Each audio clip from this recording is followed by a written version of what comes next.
Hi guys, my name is Trinity, and if you are here, you must be here to talk about books because that's why I'm here, to talk about books. Today I will be doing my March wrap up, and I have to say I'm pretty dang excited about how my March went. So I started 10 books. 2 of them I have yet to finish, so completed 8. And I have to say, like I said, I had a pretty good reading month. Now, let me preface this by saying I had a little bit of mental health issues in March. And so when I started picking up books, there were books that I just couldn't read and had to set aside, and picked up some YA just to give my brain a break. That does mean that I did not get to the Ember Blade. However, I will start that later this year at some point. I know my April TBR is going to be more focused on finishing series than starting series, but let's go ahead and get into the books. 3 of the books that I read were sci-fi. I am including Azura Ghost in that, so hang on. 2 of the books that I read were sci-fi, and the rest were fantasy. And like I said, I did have some YA, and I'll tell you which ones are YA when I get there. But again, I enjoyed my reading month. I think I had only 1 3-star, and yeah, we'll talk about that when we get there. All right, as you guys know, at the end of February, I was finishing up Steelheart by Brandon Sanderson. Ooh, I matched the book. Not intentional. And I have to say, I enjoyed this book. It's not anything that's going to make a favorites list of mine, but superheroes are kind of not my thing. But I did want to test the waters of the superhero genre because there's a couple of superhero type books that I want to read, like Hench. There was Marissa Meyer has a superheroes, Marie Lu has a superheroes series. Anyway, I wanted to test the waters with it. I don't know that I'm going to pick up any more, but I did like the way that this book ended. And I have to say, for Sanderson, this was a slow read for me. I don't know if it's because superheroes aren't quite my thing, but I mean, I love superhero movies, don't get me wrong, but reading about them, I don't think that that's my thing. And I liked this more than I thought I would, but I don't think this is a Sanderson caliber book or what I'm used to from Brandon Sanderson. This centers on an event called Calamity that gave the people of this world superpowers. Now, not everybody gained a superpower, but there are some that gained them, and they're called epics. And these epics have decided, instead of being superheroes, they kind of just want to be supervillains. And the people of this world are fighting back. Now, typical Brandon Sanderson style, we have some twists, we have some turns. Not everything is as it seems. And I enjoyed those aspects of the book. What I didn't really enjoy, like I said, is it got really slow in places. And I don't know if it's, like I said, because of the superhero thing, but there was a lot more focus on things that I didn't care about. So this might not be the greatest Sanderson book I've ever read, but I can see why other people really enjoy it, and I do plan to continue with the series. Next, we have a new favorite for me, and I feel just ridiculous in not having ever picked up this author before because, good Lord, this book was fantastic. Ashes of the Sun by Django Wexler. Now, I had picked this up because everybody compared it to Star Wars. And so I was like, okay, I need to find out. I need to find out if it's actually like Star Wars. Star Wars. Yes, yes, I can see where the Star Wars comparisons come from. Most definitely. I don't think anyone will read this and say it's a ripoff of Star Wars. What you do have in this that might be a little bit of a ripoff of Star Wars are lightsabers.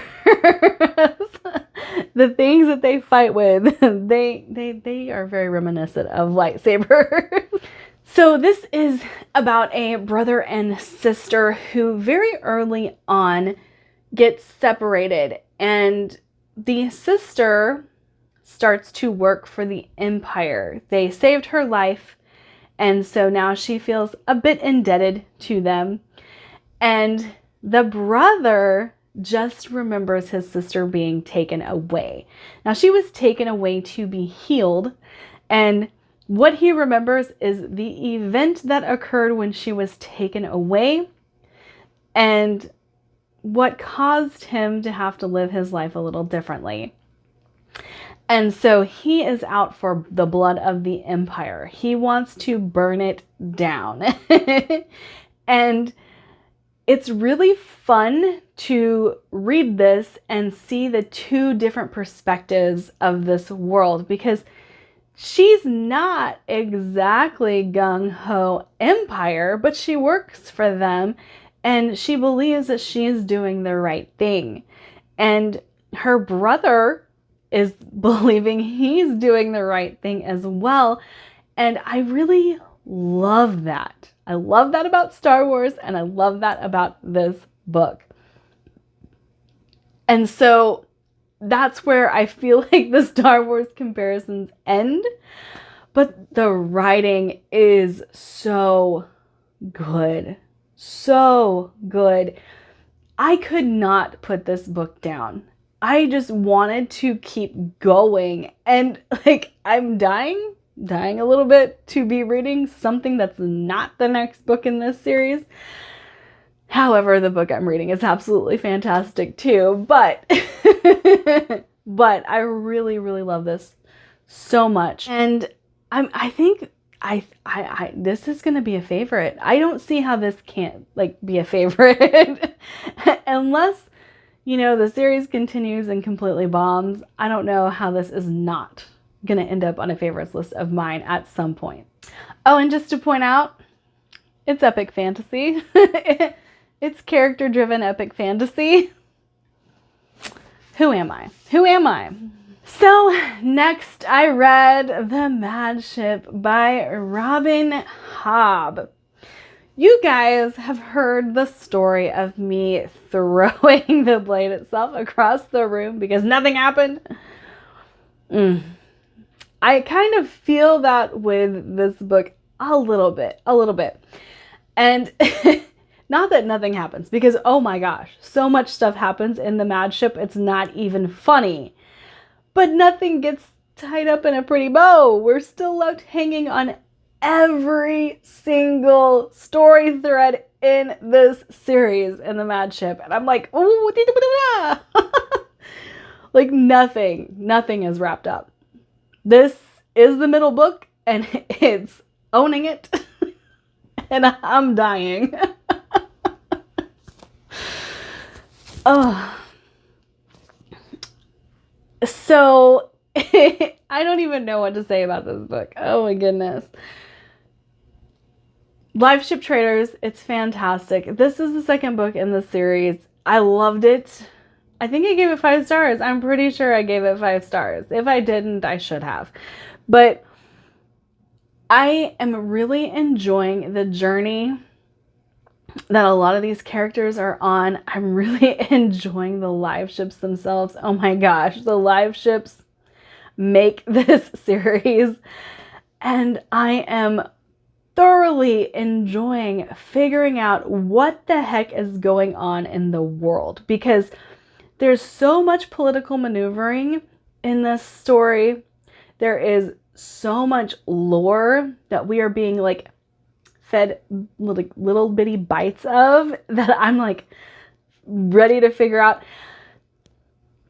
Let me say, I do know the big spoiler for this series because I read The Rain Wilds. That was the first hob that I picked up. But other than that, I need to know. I need to know what's gonna happen. So obviously, Ship of Destiny has made it onto my April TBR. I need to know. I need to know. That's all I can say. That's all I can say at this point. Okay, so we're getting to the start of where it was like, I don't know what's going on in my brain, but I need to pick up something light.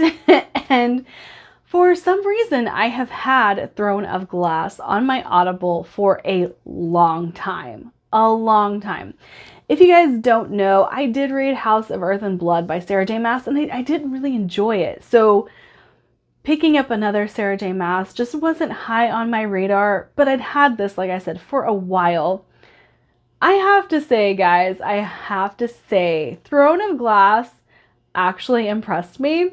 I didn't have very high expectations going into it, but it was actually a really good book. I don't know that it's a recommendation that I would give to everyone, but if you like YA, definitely pick up Throne of Glass because it's not what I expected. It's definitely not what I expected.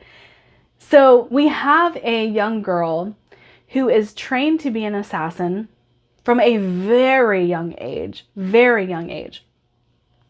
So at 18, she is a master of her trade.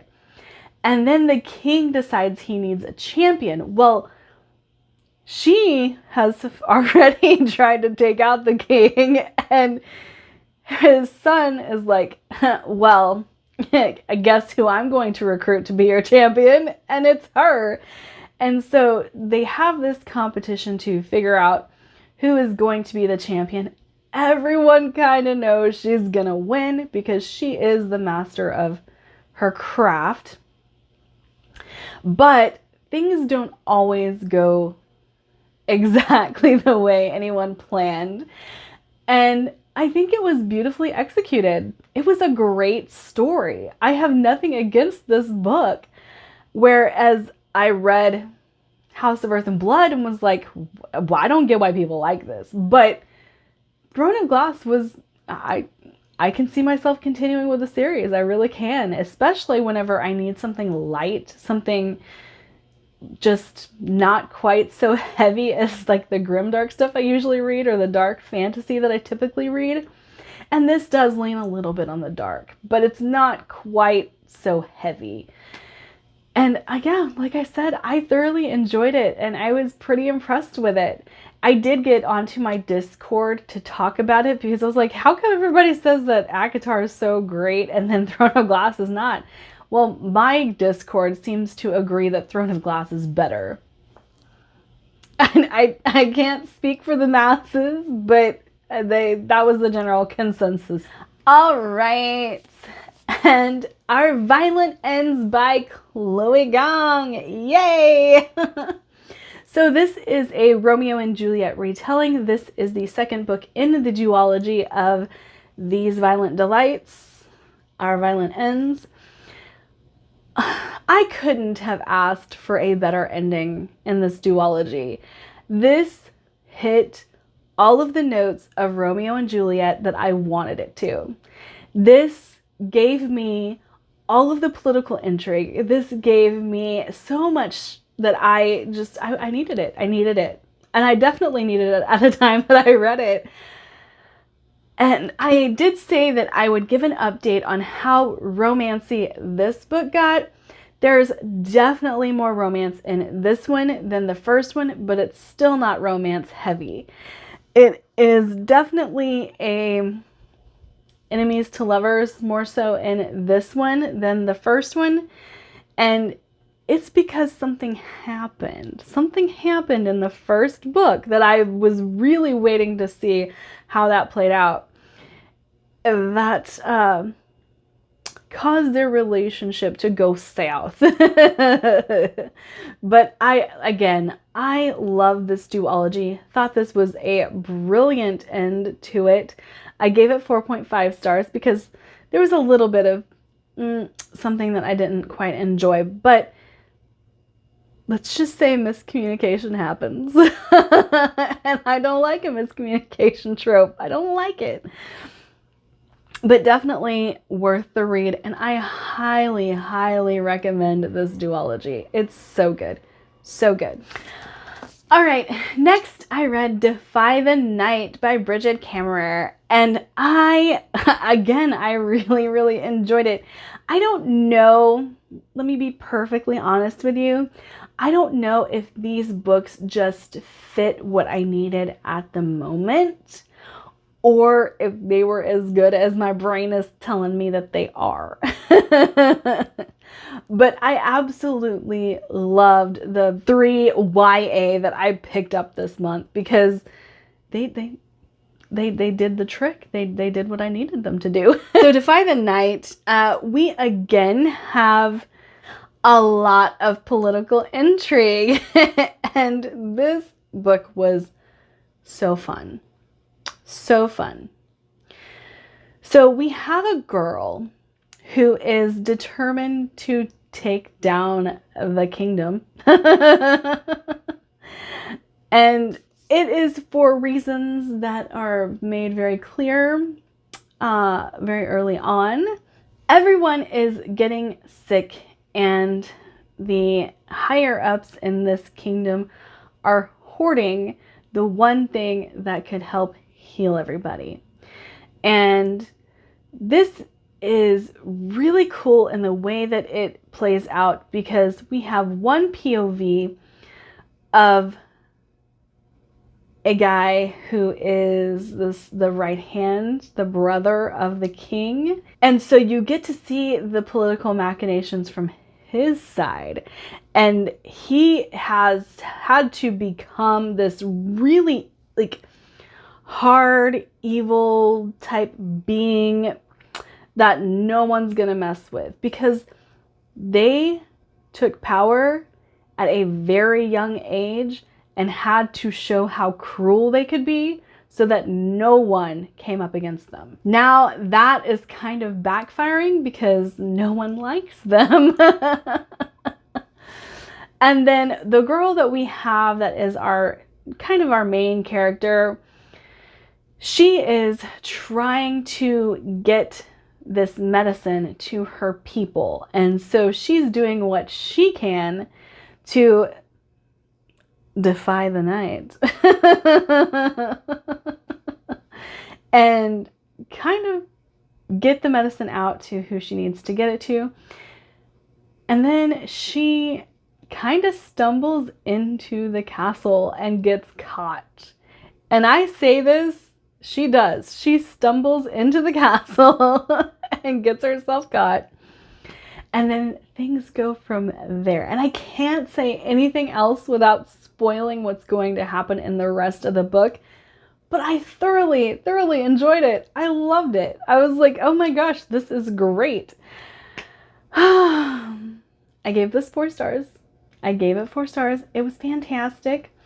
And I'm actually pretty excited to continue. Now, I've heard things about her other series, so I'm a little nervous about this one, but I think this first book is definitely worth the read. So my buddy read, I was reading Ravencry with my friend Andrew, and then my mental stuff hit, and I was like, I can't read this. I can't read it. I really can't read it.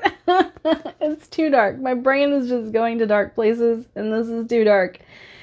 Well, I have to say, I didn't like this book as much the second time that I read it as I did the first time, but I don't know if that had to do with my mental state or not. I really don't. And I would still give this book 4 stars, so I don't think that there's anything wrong with it. However, I did have a little bit of a problem with the pacing of the book this time around. And like I said, that could definitely be because of the mental state that I was in. But Andrew also had a little bit of an issue with the pacing of the book. So I don't think that that was fully me not computing things.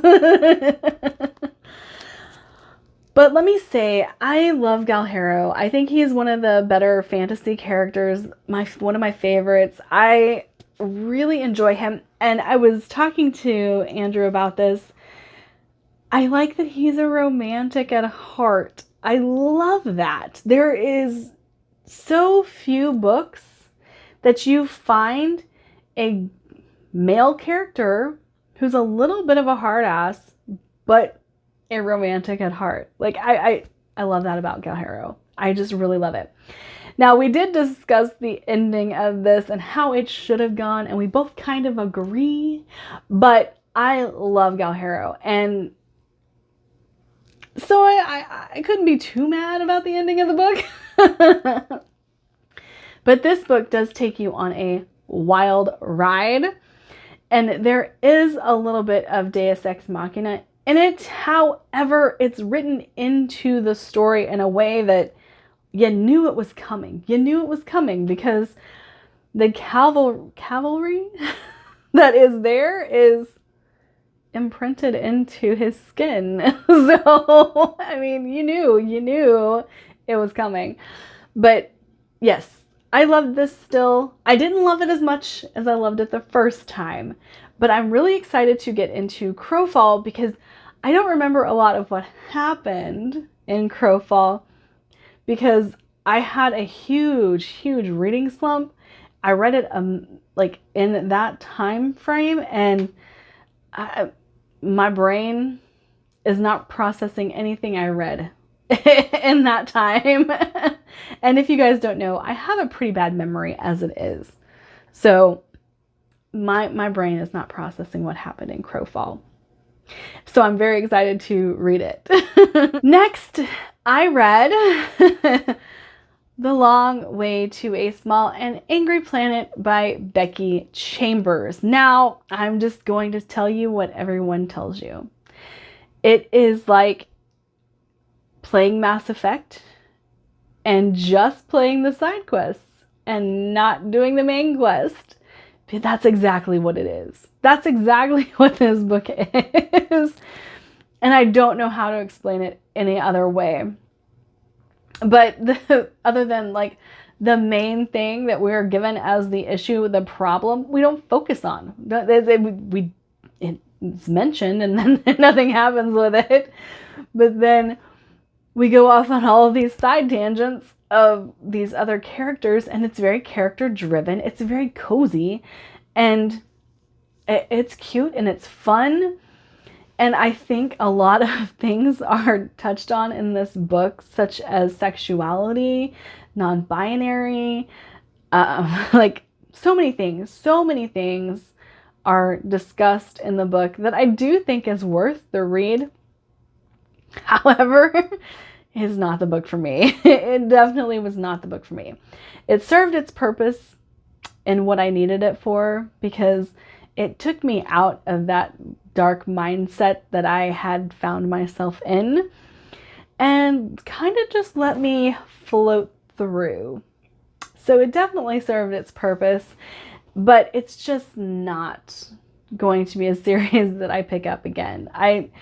I do think it's good, but not for me. Not for me.